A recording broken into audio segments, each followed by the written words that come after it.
They're talking about a smart speaker, smart glasses, and a smart lamp. Thank God. Finally. The smart lamp. I think it's the smart speaker with like a light bulb on it. Start it up. Let's get it rolling. Big ideas, money folding. Hustle smart, dream so wild. Turn that grind into a joyride.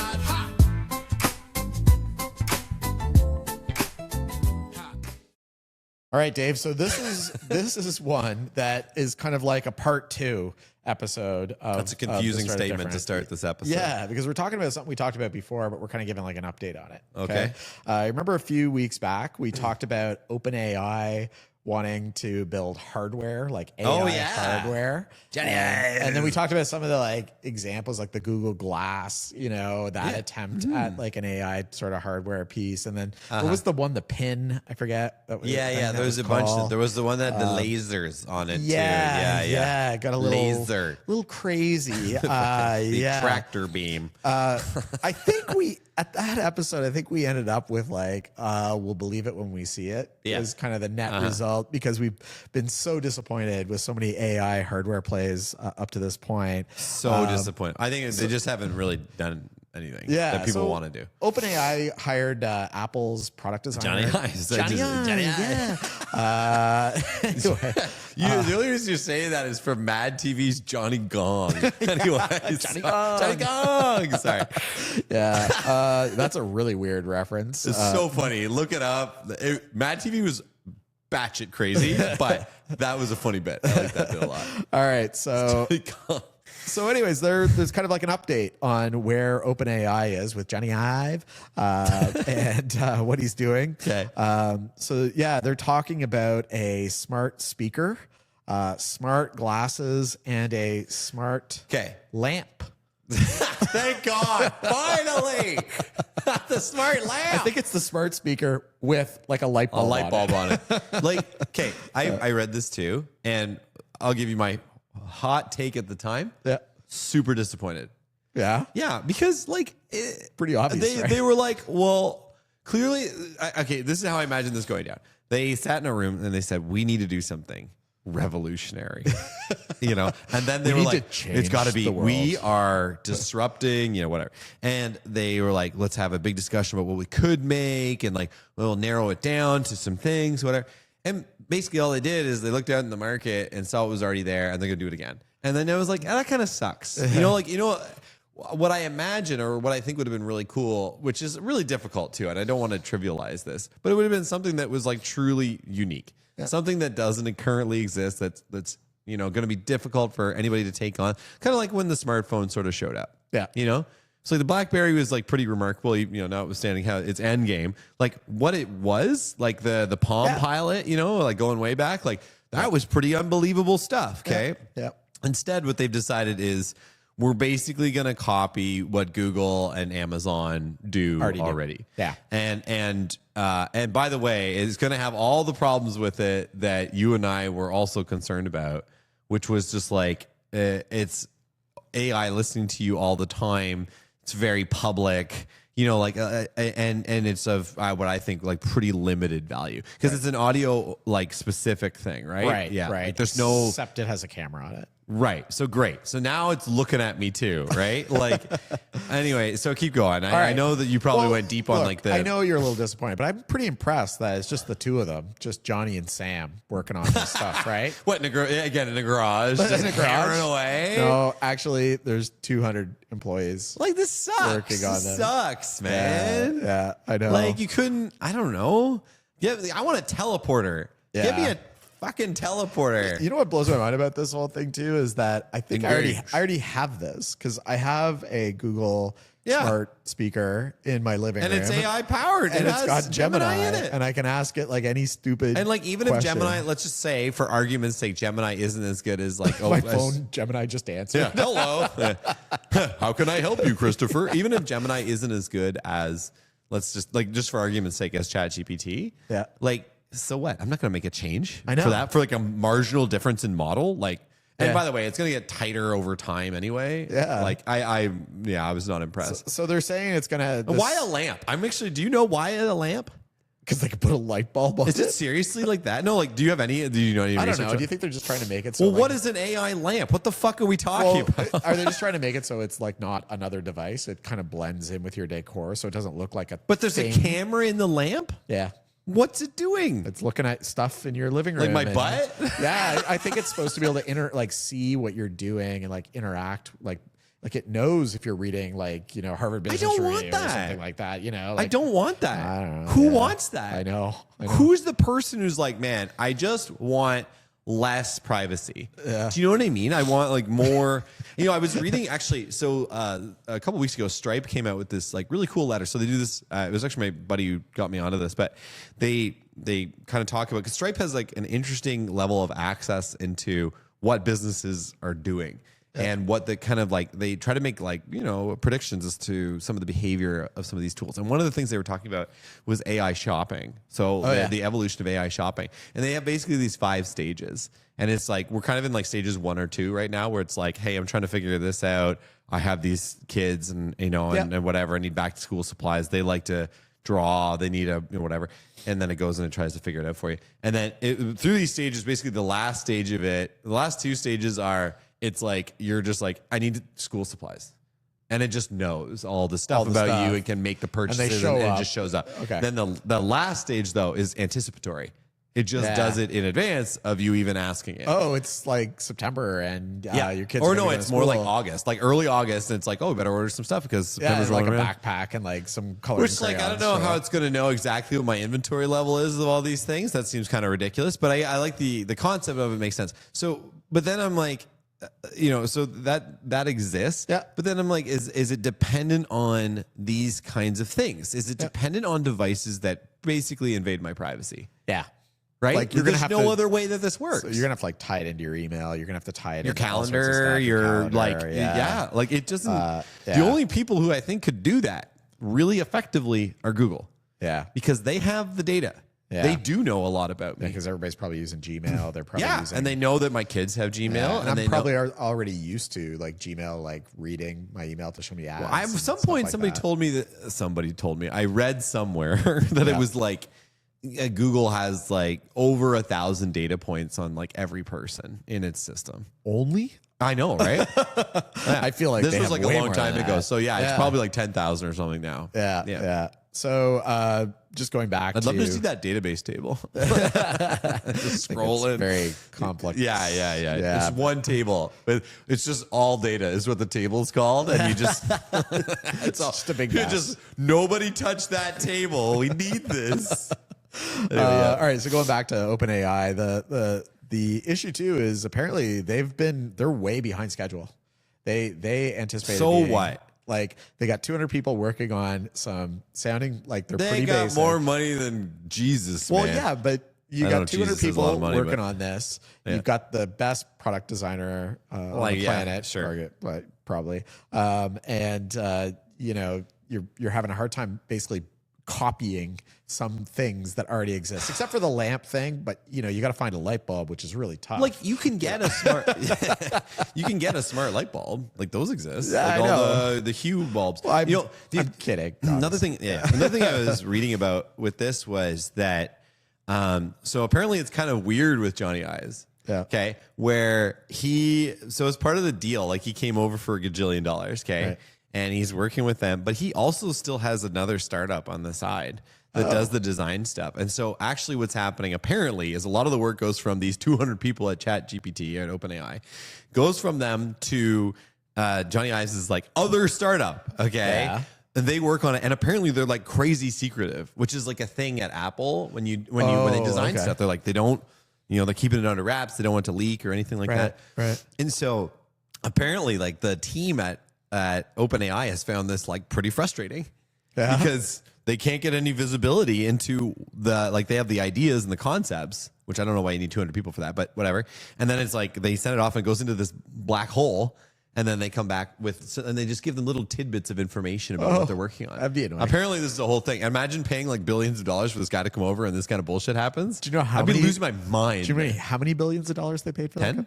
6.5. Oh, okay. Yeah, but still, to then be like, only the company we own won't tell us anything about the thing they're building for us. $6.5 billion.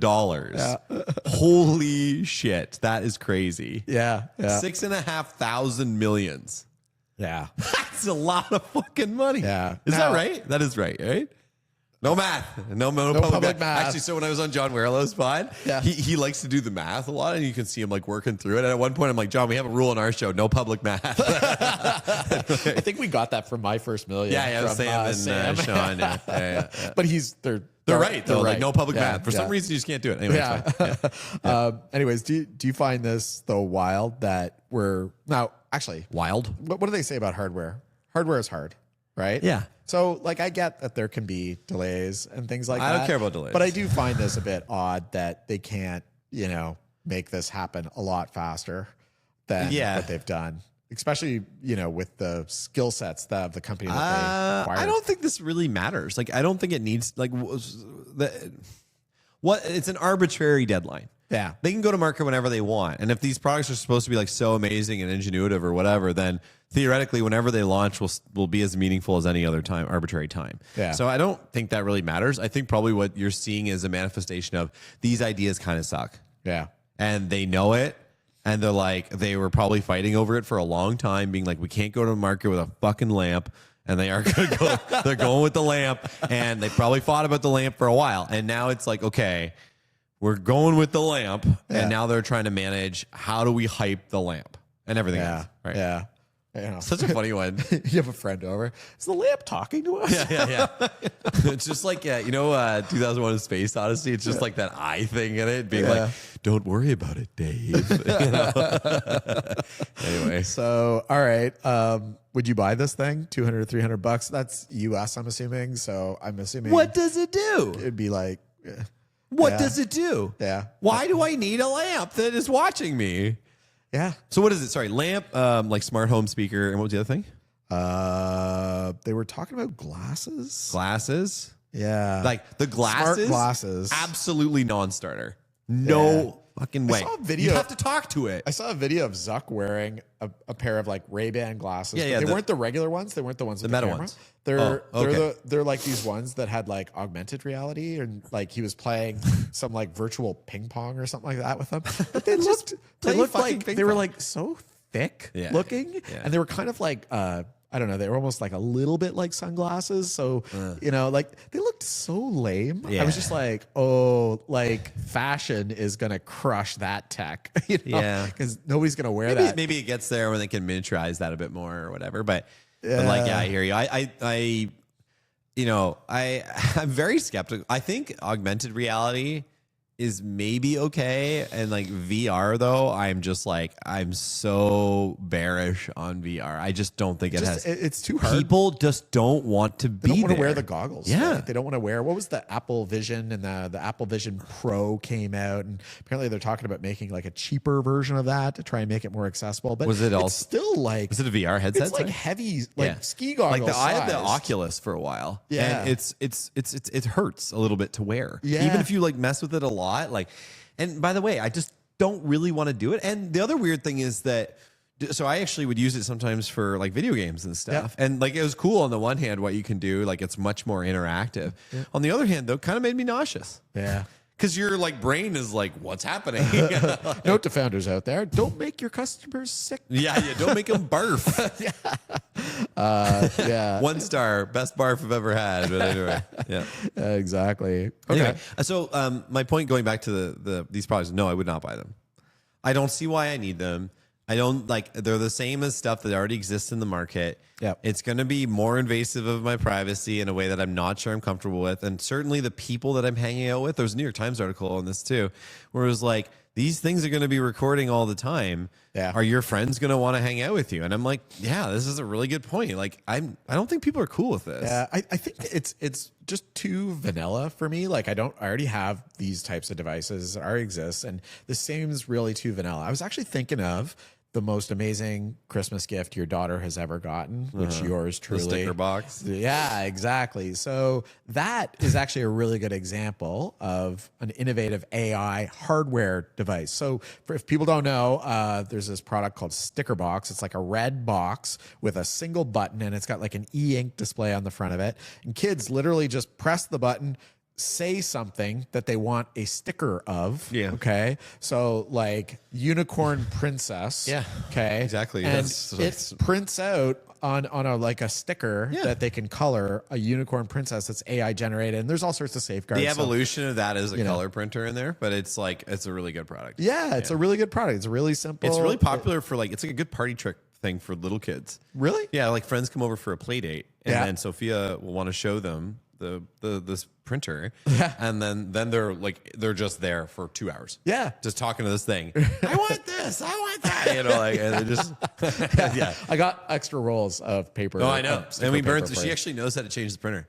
She does. Yeah, she's like popping a new magazine in there, lock and load. You know, your daughter is so cool because it blows my mind at how like little kids can see so much detail.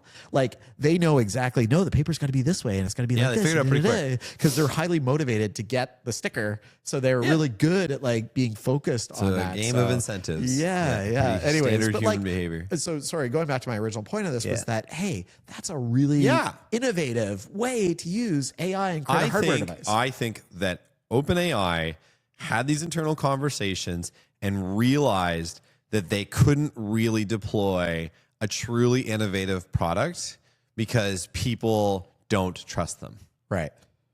I think that's what happened. Yeah. And I think that unfortunately they had this conversation after they paid $6.5 billion for Jony Ive. Yeah. And I think that they said, okay, well, then what if we go after markets that are like reasonably established with our technology and hope that we capture 10% market share? Yeah. And then that could at least cover some of the costs over, you know, a 10-year amortization period or something. You know what? But it's just, I think they just realized that people don't trust us. Yeah. You know what I thought they were going to do is I thought they were going to come out with a phone. I thought they were going to come out with their own phone, okay, and really try and disrupt iPhone, Android, that sort of stuff. I was actually talking to a friend of mine who's also a software developer. We're both kind of in the zone where we're building product right now. We're using AI to help us, and just like shocked at how much more productive we are and stuff like that. We had this conversation where we were like, you know, there's a lot of like when you think of computers, it's all layers, right? Yeah. You've got your like, you know, machine code, and then you got your like BIOS and and then you get operating system, and then like apps running on operating systems and stuff. So much legacy in it. Okay. So with AI, like I don't know how to write a machine level. I think I learned it when I was in computer science. Binary? Is that what you're talking about? I can't write like something at machine code like level or 0 something like that. But what if you just said to AI, like, hey, I want to build like my own operating system. I want to collapse all the like 7 layers of that's interesting of tech that everything's running on top of down to 1. And then because it's only 1 layer, it's going to run super fast. Okay. So then I thought they were going to say, look, we're going to go in, we're going to build a phone. It's going to be super inexpensive and it's going to be AI from the ground up. Okay. And it's going to be written like from scratch with a new operating system that is completely horizontal. Like there's no legacy crap in there at all. And then, you know, just thinking about the amount of money that they're spending on like data centers and stuff like that. If your data center is running different operating systems and you got all the overhead from the operating system doing all sorts of stuff, like if you could just kind of eliminate all those layers, bring it right down to bare metal and run a new operating system that does the things you need at that level, do you just all of a sudden, hey, now all the computers that we have, we only need, they're able to do, you know, 10 times what they did before just by clearing out the clutter. Okay. I think there's like an opportunity there. I mean, I thought that like that's what a Jony Ive and a Sam Altman were going to do. Something like, he's a design guy though. Yeah. He's not that's an interesting, you know, like your particular hammer is related to software development and all those sorts of things. And well, I think that is actually an interesting idea and could be like market viable. Right. If they were like, let's say they were going to do that and they go after the smartphone market and they make a phone that looks like a triangle and people are losing their shit over that or whatever. like it's still going to be really hard to dislodge the smartphone market for lots of reasons. Like there's tons of network effects. Like there's tons of like, there's the App Store ecosystem that they wouldn't have. Right. But you know what? I think there are ways to deal with that. Like I also think phones, we talked about this too, but I don't think phones are annoying. Right. But I don't think they're like, I think most of the time people are like, I want my phone. Yeah. They don't want to get rid of their phone. Exactly. But that's why I think that maybe that's a better place to go.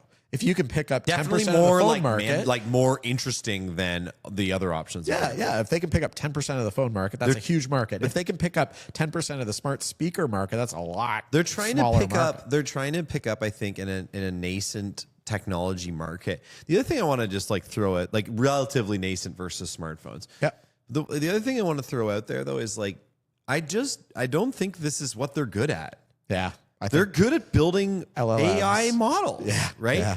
And so it's just a big reach. I like and again, in my Dave's Hot Take a few weeks ago, I talked about like the progression of AI and where it's actually going to, I think, you know, rather than making just better social ads, like the way it's going to, you know, drive a lot of value for humanity is going to be through its combination with robotics and physical AI, like in the real world.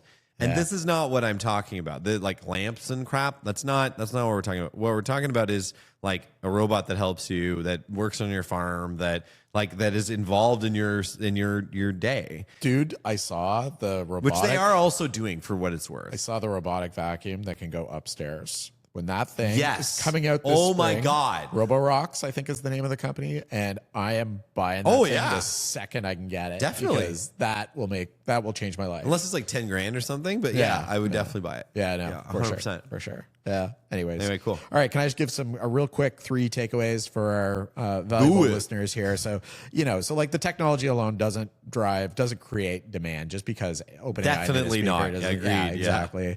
Hardware is definitely a different beast. And, they threw a ton of money at this. They're not good at it. Way behind schedule. Hardware is hard. Okay.